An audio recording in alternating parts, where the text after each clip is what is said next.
বাসনাতে ভাবিকে একটা স্বর্ণের গহনা দিস। আমার পাঞ্জাবি কোথায়? বিয়ের জন্য তো লেট হয়ে যাচ্ছে। আরে সব কিছু রেডি আছে।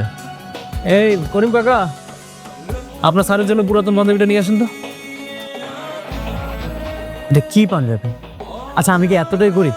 200-300 টাকা দিয়ে তো পাঞ্জাবি একটা কিনে আনতে পারতো। আচ্ছা দাঁড়া, টেনশন নিস না, দেখতেছি।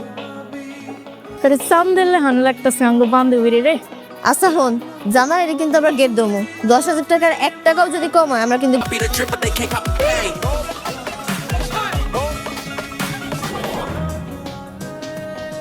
শোন, তোর আবার বাড়াবাড়ি করিস না। যা দেয় মুখ বুঝা লয়ে লবি, ঠিক আছে? আচ্ছা ঠিক আছে। কিরে, এই সামান্য গেটের জন্য 10,000 টাকা? এত টাকা দিতে পারবো না। শুনেন, যদি 5,000 টাকা হয় তাহলে বলেন। কি করতেছিস? চেস একটু দর কষাকষি কর।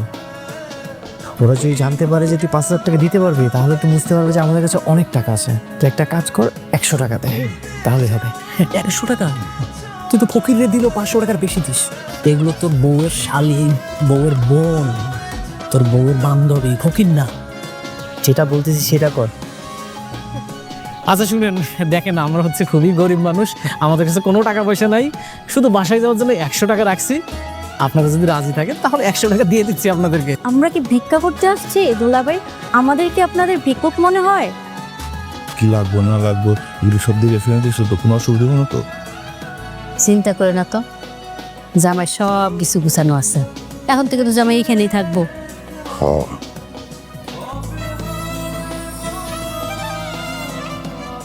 মাশাআল্লাহ, তোমার অনেক সুন্দর লাগতেছে। এইটা তো অনেক দামি জিনিস, এটা কেন আনতে গেছে? আমার একটা ছাগল আছিল, আব্বা ওটা বিক্রি করে দিছে। বিক্রি কইরা শখ করে আপনার লাগে আংটিটা বানাইছে। অনেক সুন্দর হয়েছে। আমিও তোমার লেগে একটা জিনিস লইছি। আমার লেগে কি আনছেন? চোখটা বন্ধ করো, এইবার চোখটা খোলো। মা, কি সুন্দরী দেখ। পছন্দ হয়েছে? অনেক পছন্দ হয়েছে। আমার কাছে তো বেশি টাকা ছিল না, এটা সিটি গোল্ডের 300 টাকা দিয়ে আমি কিনে লইছি। যখন সামর্থ্য দেবো তোমার লাগে আমি অনেক কিছু কিনে লইলাম। তাতে কি হয়েছে? আপনি ভালোবাসে আনছেন, এটা আমার স্বর্ণের থেকে দামি মনে হইতেছে। এই যে এটা দেখতেছেন না, এটা আমার খালার, হ্যার বিয়ার সময় পড়ছিল। এটা ইমিটেশনের। আপনার এই উপহারটা পাই আমি খুব খুশি হয়েছি। আপনি কি আমার পড়াই দিবেন?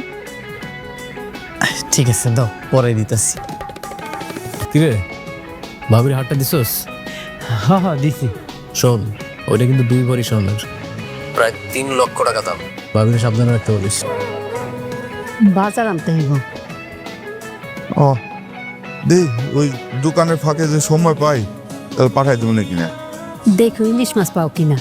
নতুন জামাই, ভালো মন্দ মাছ মাংস তো ওর দিতে হইব নাকি? ইলিশ মাছের যে দাম, তারপর আবার ওই বিয়ের মধ্যে অনেক গার্জেন হয়ে গেছে। আব্বা, তুমি এত চিন্তা করতেছো কেন? তোমার সাধ্যের মধ্যে যা পাইবা তাই আন।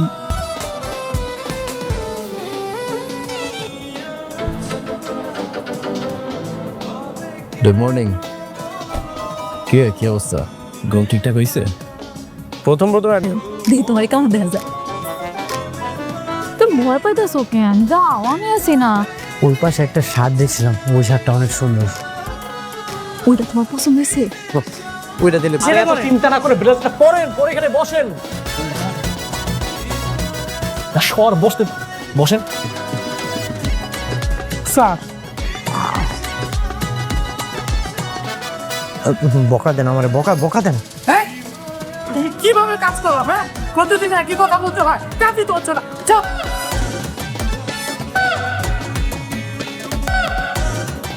Sorry sir. ও সরি সরি সরি বলে এইভাবে আর কতদিন করবে তুমি? হ্যাঁ, স্যার, আপনি আপনার কর্মচারীর সাথে এইভাবে ব্যবহার কেন করতেছেন? এইটা কে? হ্যাঁ রাতুল, বল। আচ্ছা, তুই ওই করিম চাচার বিয়েতে যে টাকা দিতে চেয়েছিলি তার মেয়ের বিয়েতে, কত টাকা দিলে ভালো হবে সেটা বলো। 50,000 টাকা। 50,000 দিলে হবে নাকি আরো বেশি লাগবে? আর না, 50,000 দিলেই হবে। ঠিক আছে, 50,000 টাকা দিলাম, আরো যদি বেশি লাগে আমাকে জানাস। আচ্ছা ঠিক আছে। ঠিক আছে। বাবা, বাবা 50,000 টাকা কিসে লাগবো? কোনো সমস্যা?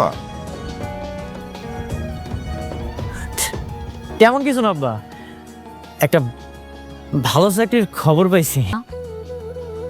তুমগো জামাই কি তোমার কাছে টাকা চাইছে? না, তা চায় নাই, তো আমারও তো ইচ্ছা হয় যে আমাকে জামা একটা ভালো চাকরি করুক। আচ্ছা তুই আর কতদিন এভাবে নিজেকে লুকিয়ে রাখবি? কইবা ক্ষমা, ওই আমার চায়ের দোকানটা বেঁচে আলাইছি। কি এত বড় পাগলামি কেন করতে গেছো? এখনো তো 35,000 টাকা বাকি। আমার এই কানের দুল জোড়া বিক্রি করে আর আম্মা কি শুরু করতে? এইখানে 50,000 টাকা আছে তোমার চাকরির জন্য, তোমার শ্বশুর আব্বা জোগাড় করছে। না বাবা, এতগুলো টাকা আপনারা কেমনি ব্যবস্থা করলেন? ওই একজনের থেকে আনলাম আর কি। শোনো, তোমার যখন টাকা হইব আব্বারে ফেরত দিয়ে দিও।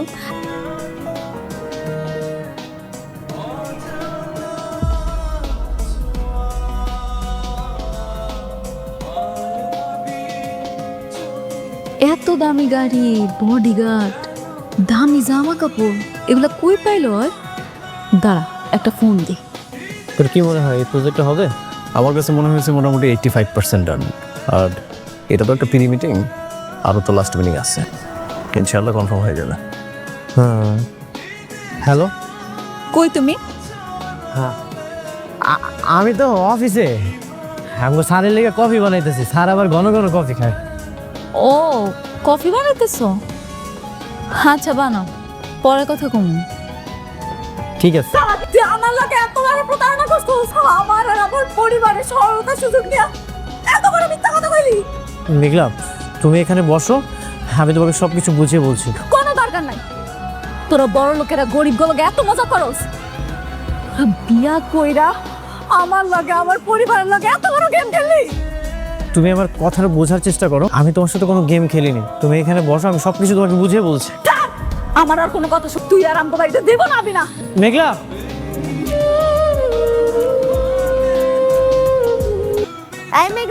এই মেঘলা কই তুই? কে? কিরে তোরা কিছু কবি? কিরে কি দেখলাম? দুলাভাই তো অনেক বড় লোক। হ্যাঁ, ও তো ঠিকই বলছে, আমার তো বিশ্বাসই হচ্ছে না। আমারও বিশ্বাস হচ্ছে না। আপনি আপনি এখানে কেন আইছেন? আমি তোমার বাবা মার সাথে কথা বলতে এসেছি। আসসালামু আলাইকুম। ওয়ালাইকুম আসসালাম। ওয়ালাইকুম সালাম। খারান, আব্বা আম্মার লগে কথা করার আগে আপনি আমার লগে কথা কন। আপনি কি কইতে চান চুনি? বাবা মা, আমি আসলে অনেক বড় একটা সত্য আপনাদের থেকে গোপন করেছি। এটা সত্য, আমি এতিম, আমার কেউ নেই। আমার পাশে যারাই ছিল সবাই আমার অর্থবিত্ত দেখে আমাকে ভালোবেসেছে। আমার নিজস্ব একটা কোম্পানি আছে, আর সেই কোম্পানির মালিক হচ্ছে আমি। আপনি মিথ্যা কথা কেন কইলেন? আমি সবকিছু হাতে নাতে ধরার পরে তারপর আপনি স্বীকার করছেন। এর আগে কি স্বীকার করছিলেন? তুমি সেখানে যাওয়ার আগে আমি সিদ্ধান্ত নিয়েছিলাম যে আমি তোমাকে সবকিছু জানিয়ে দিব। কিন্তু তুমি এই পরিচয় গোপন করলা কেন? কারণ আমি খাঁটি ভালোবাসা চেয়েছিলাম। আমার অর্থবিত্ত দেখে অনেক ফ্যামিলি তাদের মেয়ের সঙ্গে আমার বিয়ে ঠিক করেছিল, কিন্তু আমি রাজি হইনি। আমি সবসময় চেয়েছিলাম এমন একটা ফ্যামিলিতে বিয়ে করতে যারা আমাকে স্বার্থ ছাড়া ভালোবাসবে। আপনারা আমাকে নিজের সন্তানের মতো ভালোবেসেছেন, এমনভাবে আগলে রেখেছেন যেটা আমি সবসময় চেতাম। আপনারা যদি বলেন আমি এখানেই থাকতে পারবো, কিন্তু আমি চাই আপনারা সবাই আমার সাথে আমার বাসায় গিয়ে থাকবেন। আমরা একসাথে থাকবো, অনেক ভালো থাকবো। বাবা, আমি আপনাকে মিথ্যা কথা বলছি, আপনি আমাকে মাফ করে দিবেন। আপনাদের ভালোবাসা থেকে আমাকে বঞ্চিত করবেন না। বাবার কাছে কি সন্তানের কোনো অপরাধ আছে? তুমি কোনো অন্যায় করনি, তুমি আমার সন্তান নিয়ে থাকবা। তুমি এই সাধারণ আমিটাকে দেখি যে ভালোবাসা দিয়েছো, সে ভালোবাসা আমি কোথাও পাবো না। তুমি আমার অর্থবিত্ত দেখে না, তুমি এই সাধারণ আমিটাকে দেখে ভালোবেসেছো। এই ভালোবাসাটাই মানুষের আকাঙ্ক্ষা। এই ভালোবাসা আমি হারাতে চাই না, আমার তোমাকেই লাগে। আমি তোমাকে অনেক ভালোবাসি, তুমি আমাকে ফিরিয়ে দিও না। হাজারটা মানুষের সাথে কথা বলতে চাই না, হাজারটা কথা আমি তোমার সাথে বলতে চাই। বাবা মা, এতদিন আপনারা আমার জন্য অনেক করেছেন, আমাকে নিজের সন্তানের মতো ভালোবেসেছেন, আগলে রেখেছেন। এখন আর আমি আর একটা কথা শুনতে চাই না। আপনারা এখন থেকে আমার বাসাতে থাকবেন।